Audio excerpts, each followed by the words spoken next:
Hi hello అండి. Good morning అండి అందరికీ. Welcome to Surya Teja vlogs friends. ఈరోజైతే మా స్టైల్‌లో సొరకాయ అండ్ పప్పు చేశానండి. ఆనపకాయ అంటారు కదా అది. చూడండి, ఎవరికైనా నచ్చితే ట్రై చేయండి ఫ్రెండ్స్. పొడవుగా ఉండే సొరకాయల కన్నా ఇలా రౌండ్గా ఉండే సొరకాయలు అయితే టేస్ట్ బాగుంటుంది ఫ్రెండ్స్. దాన్ని ఒకటి తీసుకున్నాను. తర్వాత అందులోకి కావాల్సిన ఉల్లిపాయ ముక్కలు, పచ్చిమిర్చి, వెల్లుల్లి, కరివేపాకు తీసి కట్ చేసి పక్కన పెట్టుకున్నానండి. ముందుగానే కందిపప్పును అనేది నేను నానబెట్టుకున్నాను. నానబెట్టుకుంటే తొందరగా ఉడికిపోతుంది కదా, అందుకని. ఇదిగోండి, సొరకాయదైతే పొట్టు తీసేసానండి. ఆ పీలర్తో తీయడానికి రాలేదు, కొంచెం దొడ్డుగా ఉంది, చాకుతోనే తీసేసాను. అందుకని తీసి కడిగేసి పక్కన పెట్టానండి. తర్వాత కుక్కర్లో పెట్టుకుందామని స్టవ్ పైన కుక్కర్ పెట్టి 2 టేబుల్ స్పూన్ ఆయిల్ వేసానండి. తర్వాత ఆయిల్ హీట్ అయినాక 1 స్పూన్ ఆవాలు, 1 స్పూన్ జీలకర్ర, ముందుగా కట్ చేసి పెట్టుకున్న ఉల్లిపాయ ముక్కలు అన్నీ వేసుకొని గోల్డ్ కలర్ వచ్చేంత వరకు వేయించుకోవాలి ఫ్రెండ్స్. ఈ వేగే లోపల మనం సొరకాయలు అనేవి ముక్కలు కట్ చేసుకుందాము. చూడండి, ముక్కలు కట్ చేసుకుంటున్నాను. లేతగా ఉంది చూడండి ఫ్రెండ్స్. సొరకాయ అయితే చాలా టేస్టీగా ఉంటుందండి. చూడండి, ముక్కలు కట్ చేసుకొని పక్కన పెట్టుకున్నానండి. ఈలోగా మనకి ఉల్లిపాయ ముక్కలు అయితే గోల్డ్ కలర్ వచ్చేసాయి చూడండి.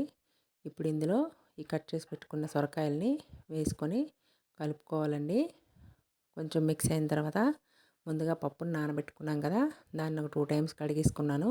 కడిగేసుకొని ఈ సొరకాయలో ఈ కందిపప్పును అనేది వేసేసానండి. రెండు ఈక్వల్గా వేగిపోతాయి కదా, కొంచెం పచ్చి వాసన పోయేంత వరకు వేయించుకోవాలండి. మనకు కుక్కరే కాబట్టి ఉడికిపోతాయిలండి, నార్మల్ కాదు కదా. కొంచెం అలా అని ఒక 10 మినిట్స్ అయితే మీడియం ఫ్లేమ్లో మంటను పెట్టుకొని ఉడికించుకోవాలండి. సొరకాయలో వాటర్ ఎక్కువ ఉంటాయి కదా, ఆ వాటర్ అంతా ఇంకాలన్నమాట. ఇంకాలి కాబట్టి అందులో కొంచెం ఉప్పు, కొంచెం పసుపు వేసి ఉడికించుకోవాలండి. చూడండి, మూత పెట్టుకొని ఉడికించుకుంటుంటే బాగా ఉడికిపోతుంది. ఇప్పుడు ఈ స్టేజ్లో వాటర్ అంతా ఇంకిపోయినాయి చూడండి. ఈ స్టేజ్లో ధనియాల పొడి, 2 టేబుల్ స్పూన్ కారం అయితే నేను వేశాను ఫ్రెండ్స్. మీకు ఎంత కావాలో అంత సాల్ట్ను కారము మీ రుచికి సరిపడినట్టుగా మీరు వేసుకోండి ఫ్రెండ్స్. మాకైతే 2 టేబుల్ స్పూన్ సరిపోతుంది. మొత్తం కలిపేసుకొని ఒక గ్లాస్, ఫుల్ గ్లాస్ వాటర్, పావు లీటర్ వాటర్ అండి పోసేసాను. మరి కొంచెం వాటర్ అయినా కుక్కర్ 3 విజిల్స్ పెడతాం కదా మనము, మళ్ళీ ఇంకిపోయి మాడిపోతుందనమాట.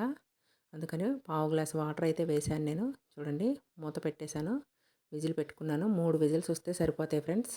అంత మెత్తగా కాదు, మరి పలుకులాగా కాకుండా మీడియంగా ఉడికిపోతుంది. చూడండి, కుక్కర్ చల్లారినాక కుక్కర్ మూత తీసేసుకున్నాను. చూడండి, మెత్తగా ఏం కాలేదు, బాగానే ఉంది. సొరకాయలు అయితే మరి చిన్న ముక్కలు కట్ చేయకూడదండి, పెద్ద ముక్కలు అయితే మనకు కొంచెం మంచిగా ఉంటుంది, లేకపోతే పేస్ట్ లెక్క అయిపోతుంది అనమాట.